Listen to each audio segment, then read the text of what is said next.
Reka nongere nguhe ikaze wowe ukomeje kudukurikira kuri channel yacu Urugero TV.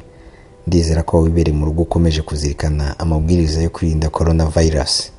Uyu munsi mu nkuru yacu tugiye kugaruka ku ijambo abanyamurenge nk'igisobanuro gikomeye mu ruganda rwa muzika ya gospel. Ubundi se ijambo abanyamurenge rivuze iki? Abanyamurenge baturuka mu gace kitwa Imurenge ko muri Kongo, muri Kivu y'Amajyepfo.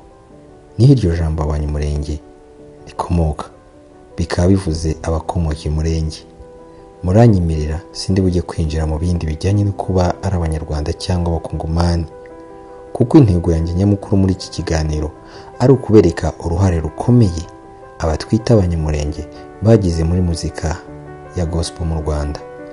Ubundi amateka y'uruganda rwa muzika ya gospel mu Rwanda, iyo turebye mbere ya jenoside yakorewe abatutsi mu mwaka wa 1994, amakorali niyo yigaragazaga cyane. Abari bariho icyo gihe ntibakwibagirwa korali Hoziyana yo muri ADPR, korali Abagenzi ndetse n'abasaruzi zo mu itorero ry'Abadiventiste b'umunsi wa karindwi. Naho ku bahanzi ntawakwibagirwa umuhanzi Evariste. Navuga ko icyo gihe rero indirimbo z'aya makorali zakunzwe cyane haba mu Rwanda ndetse no mu gihugu cy'abaturanyi cy'u Burundi by'umwihariko. Nyuma ya jenoside yakorewe abatutsi byaje kugenda gute? Ababyibuka neza izi korali za Hoziyana n'abasaruzi ndetse n'Abagenzi, twongeyeho na korali Abatwaramucyo, indirimbo zabo zakomeje gukundwa. Ababyibuka zakundaga kugaruka mu kiganiro cy'indirimbo zasabwe cyatambukaga kuri Radio Rwanda. Uko ibihe byagiye bihinduka, ni nako mu ruganda rwa muzika ya gospel hagiye hagaragara impinduka, dore ko muri ibyo bihe abanyarwanda babaga hanze y'u Rwanda batangiye gutaha, maze muzika ya gospel itangira no kugaragaramo cyane abahanzi baririmba ku giti cyabo, ibyo twita solo. Aha ntitwakwibagirwa umuhanzi Uwimana Aimé muri icyo gihe, Gaby Kamanzi, Eddy Kamoso, Nelson Mucyo, Emile Nzeyimana, Richard Nike Ngendahayo, Tonzi, Aline Gahongayire, itsinda rya Sowas, Karangwa Dieudonné wamenyekanye cyane nka Papa Jezi, n'abandi bahanzi batandukanye bakomeje kugenda bavuka. Ahagana mu mwaka wa 1997, nyuma y'uko twe tumaze kumenyera korali zo muri ADPR cyane, injyana nshya mu Rwanda, niko nabyita, yatangiye kwigaragaza. Iyo nta yindi ni injyana y'igisirimba, ndetse n'uburyo bw'imicurangire butangira guhinduka. Ibyitwa gucurangira kuri diskete biba bikwiriye henshi.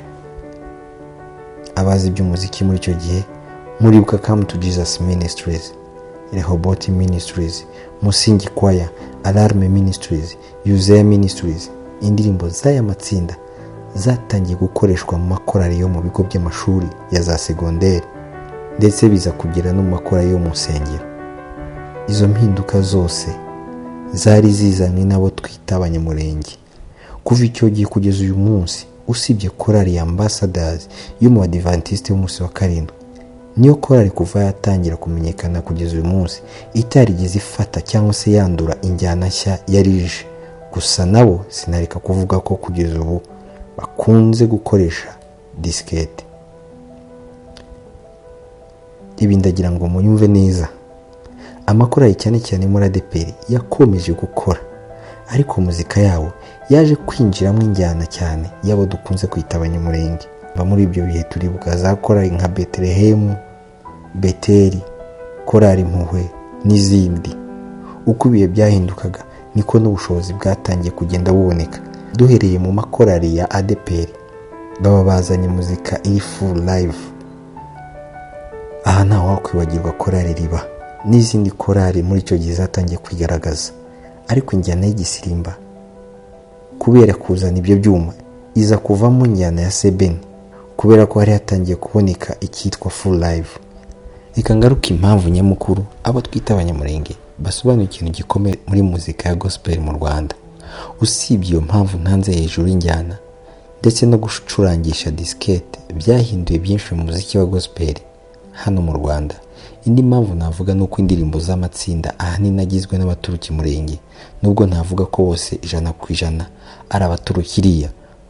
Gusa harimo n'abandi ariko ubwiganze bw'ababarizwa muri ayo matsinda ndetse n'abayatangije baba ari abanyamurenge. aha navuga nka Rehoboth Ministries, Alarme Ministries, Gisubizo Ministries, Healing Worship Team, True Promises Ministries, Kingdom of God Ministries, Heman Worshipers International n'andi agikomeje kuvuka.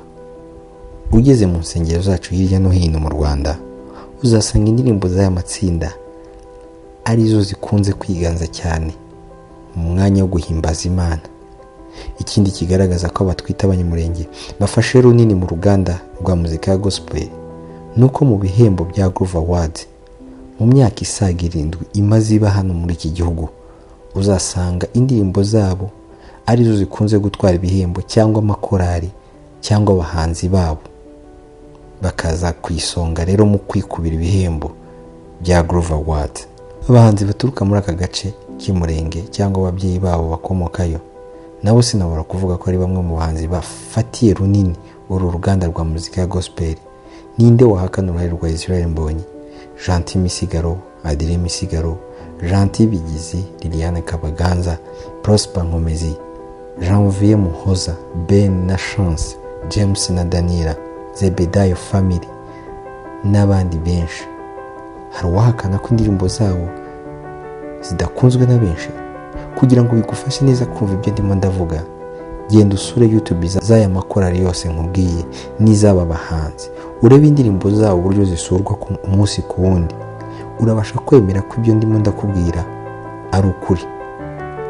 Iyi niyo mpamvu ku mutwe w'inkuru yanjye nawise ijambo abanyamurenge, igisobanuro gikomeye muri muzika ya gospel. Reka nsoze inkuru yanjye mvuga nti uruganda rwa muzika ya gospel rwubatswe na benshi kandi haracyaza n'abandi benshi bakomeza gushira itafari ryawo mu kubaka uyu muziki.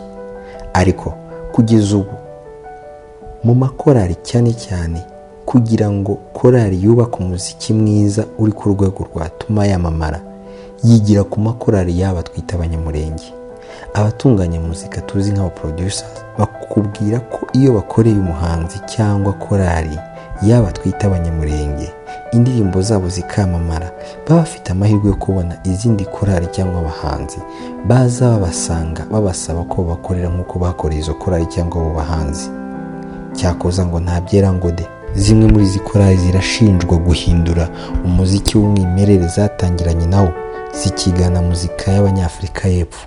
Hari n'abashinjwa gufata indirimbo zo muri icyo gihugu bagakuramo amagambo gusa, ubundi ibindi byose bagaterura. Ibi byose nibyo nzagarukaho mu biganiro by'ubutaha. Reka nkwibutse kugenda ukoze subscribe nimba utarayikora, kandi ngushimire ko wabashije kudukurikira. Nkwifurije ubuzima bwiza no kurindwa n'Imana. Twongeye dusubire mu biganiro by'ubutaha. Iki cyegeranyo mwagiteguriwe kandi mukirizwaho nanjye hamwe namvutsa nifashishije ibitangazamakuru bitandukanye harimo agakiza.com, igihe.com, inyarwanda.com ndetse n'iyobokamana.com. Nakagaruka.